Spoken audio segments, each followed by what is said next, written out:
Morning students. We are discussing your third chapter, that is electrochemistry, and today we will discuss Kohlraasch's law and its application.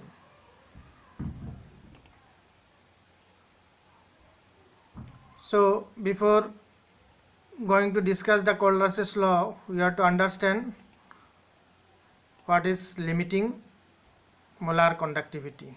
So limiting molar conductivity, that is denoted by lambda naught m. So you have to understand what is limiting molar conductivity. So when concentration approaches 0, the molar conductivity is known as limiting molar conductivity and is represented by the symbol lambda naught m. So concentration approaches to 0 means ions are free there to move. That means that is at infinite dilution. The ions are free to move there and it will give maximum conductivity. So when concentration approaches to 0, then the molar conductivity is known as limiting molar conductivity and it is denoted by lambda naught m.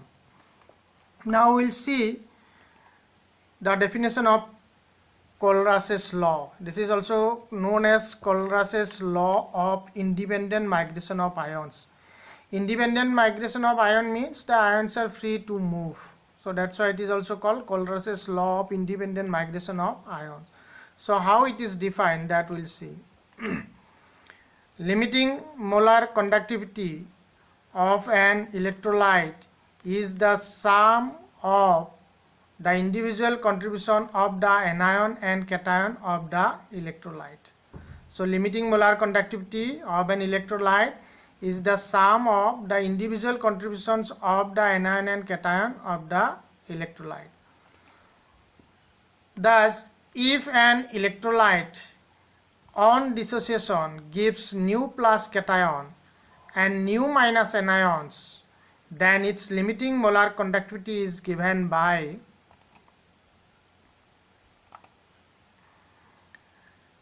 limiting molar conductivity, that is lambda naught m, that will be equal to nu plus small lambda naught plus nu minus small lambda naught minus.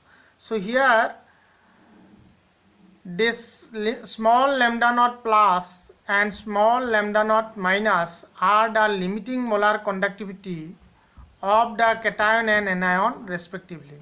That means the limiting molar conductivity of the electrolyte, that will be sum of the limiting molar conductivity of the individual cations and anions. If nu plus is the number of cations and its limiting molar conductivity is small lambda naught plus, then nu plus into small lambda naught plus, that will be the contribution of the cations. Similarly, the contribution of the anions will be nu minus small lambda naught minus. That means nu minus is the number of anions here.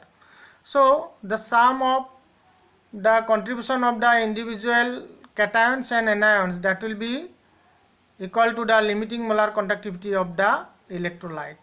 So for example, if we say about the sodium chloride, then limiting molar conductivity of sodium chloride, that will be sum of the limiting molar conductivity of some sodium ion and limiting molar conductivity of the chloride ion. So that means lambda naught m sodium chloride, that will be equal to lambda naught sodium plus ion plus lambda naught chloride minus ion. So this is the Kohlraasch's law. Now we will see the application of Kohlraasch's law. So first, number one, its application is that to calculate limiting molar conductivity for any electrolyte from the limiting molar conductivity of individual ions. Obviously, that Kohlraasch's law itself says that limiting molar conductivity of any electrolyte is the sum of the contribution of the cations and anions. So we can calculate the limiting molar conductivity for any electrolyte. Any electrolyte means strong electrolyte or weak electrolyte, from the limiting molar conductivity of individual ions. That is number one application. The second application is to determine degree of dissociation, that is alpha, and dissociation constant K of an electrolyte, weak electrolyte.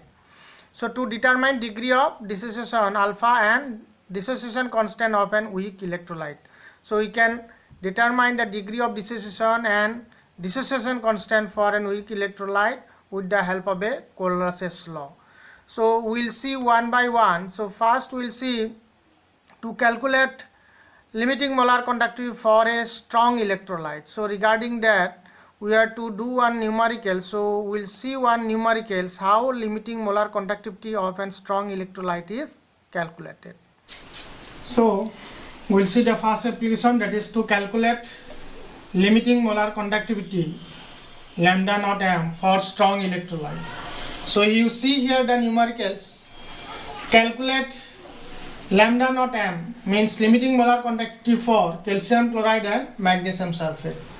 Here the data for the individual ions are given. That limiting molar conductivity of calcium ion, that is 119 Siemens centimeter square mole inverse. Similarly, limiting molar conductivity of chloride ion is this much, magnesium ion is this much, and sulfate ion is this much. These are given, and from this data given, we have to calculate the limiting molar conductivity of calcium chloride and magnesium sulfate here. So we'll apply here the Kohlraasch's law. So according to the Kohlraasch's law, now that limiting molar conductivity of calcium chloride, that will be equal to limiting molar conductivity of calcium ion, so it will produce only one calcium ion, plus limiting molar conductivity of chloride ion, it will produce the 2 chloride ions. So before we have to multiply it by 2 into limiting molar conductivity of chloride ion. So you put the value here. So limiting molar conductivity of calcium ion, that is given 119 Siemens centimeter square mole inverse, that we will write as a whole later on. So this plus 2 into limiting molar conductivity of chloride ion, that is 76.3.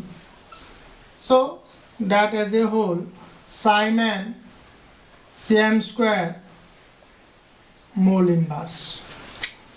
Now if you do the calculation, that value that will coming out 271.6 Siemens centimeter square mole inverse. So this is the limiting molar conductivity of calcium chloride.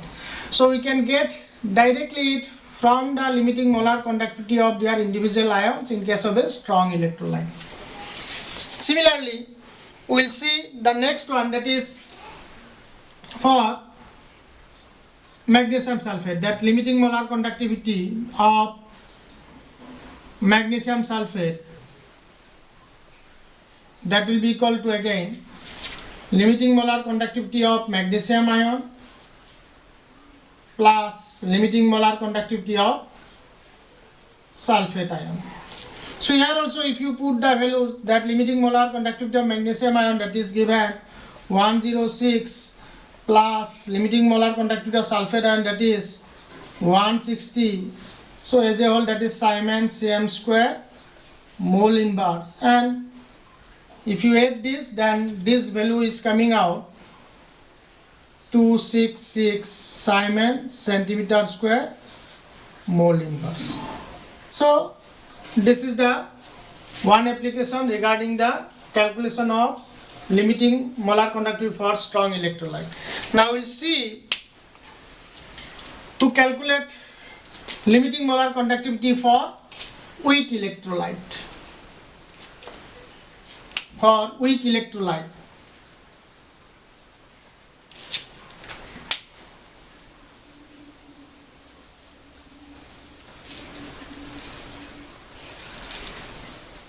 say acetic acid. Acetic acid is a weak electrolyte. We'll see it for acetic acid. Say for acetic acid, this is acetic acid.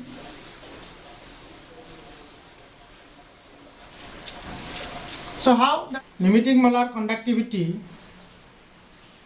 of acetic acid, that is equal to limiting molar conductivity of hydrogen ion plus limiting molar conductivity of acetate ion.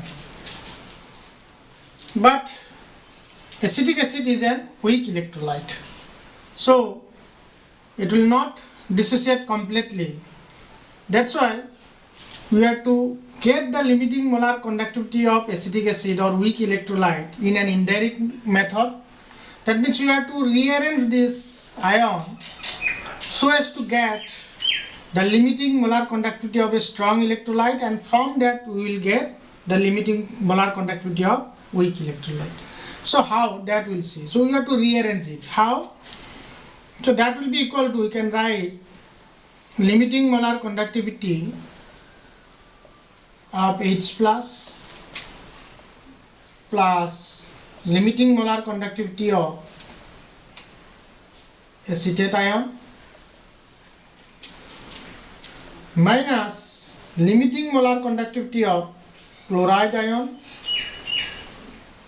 plus limiting molar conductivity of chloride ion.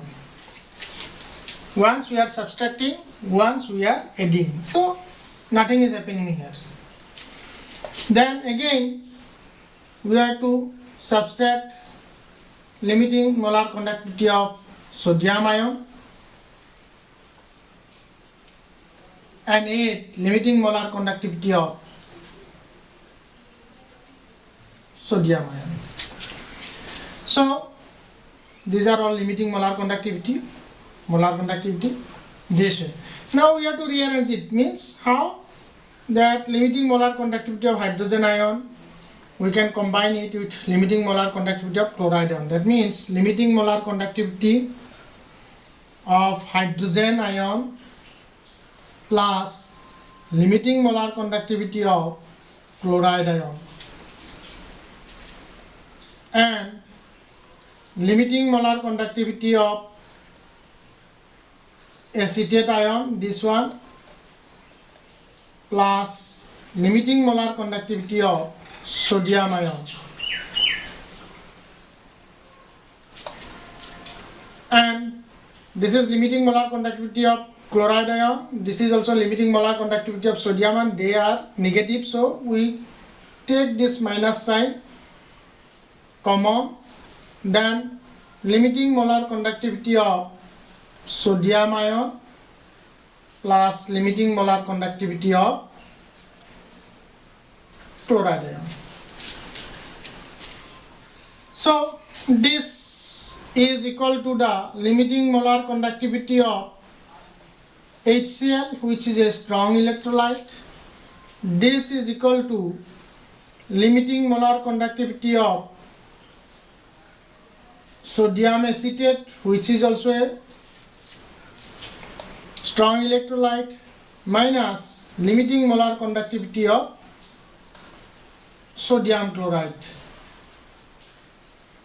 So this is again a limiting molar conductivity of a strong electrolyte. Thus the limiting molar conductivity of an weak electrolyte can be calculated from the limiting molar conductivity of strong electrolyte by applying the Cold-Russell's law indirectly.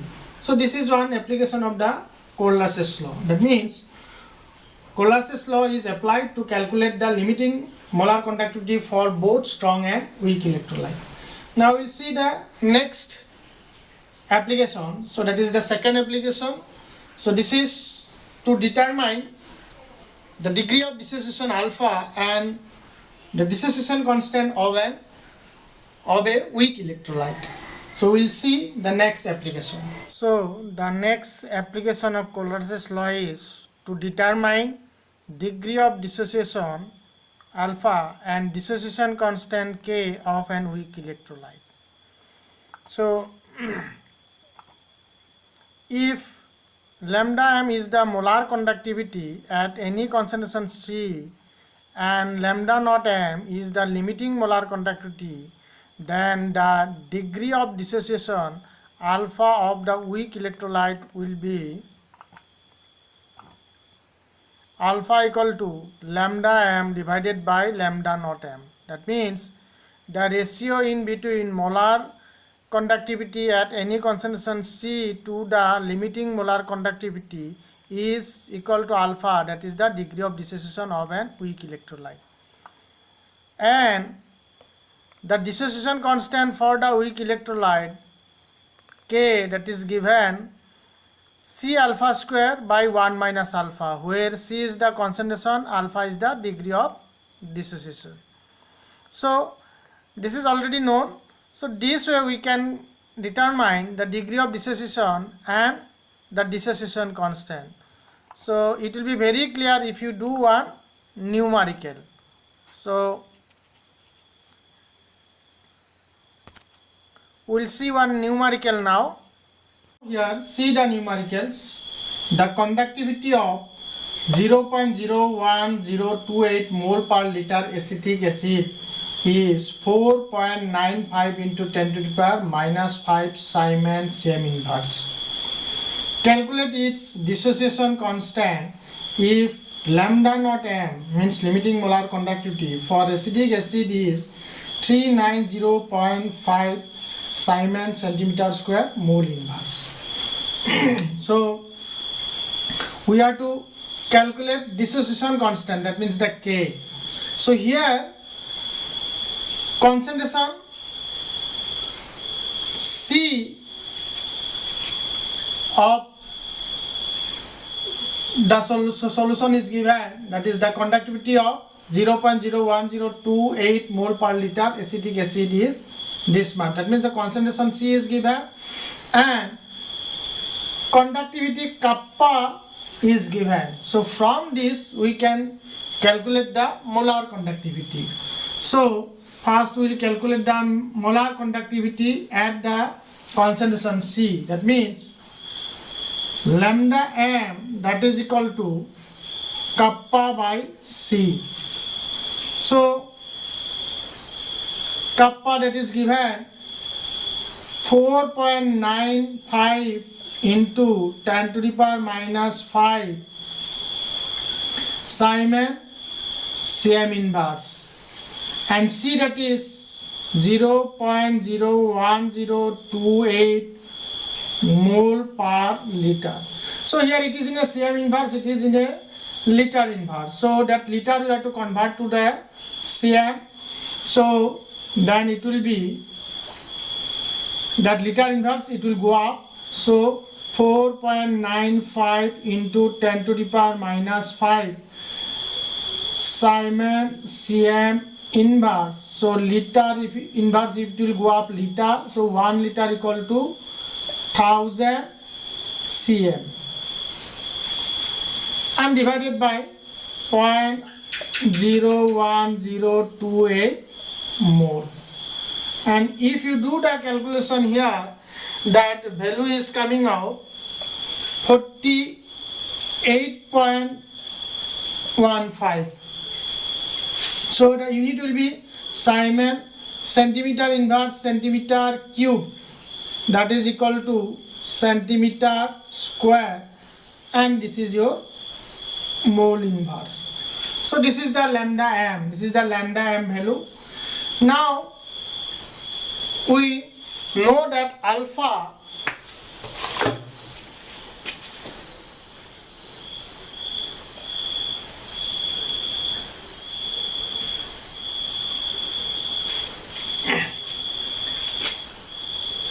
equal to lambda m divided by lambda naught m.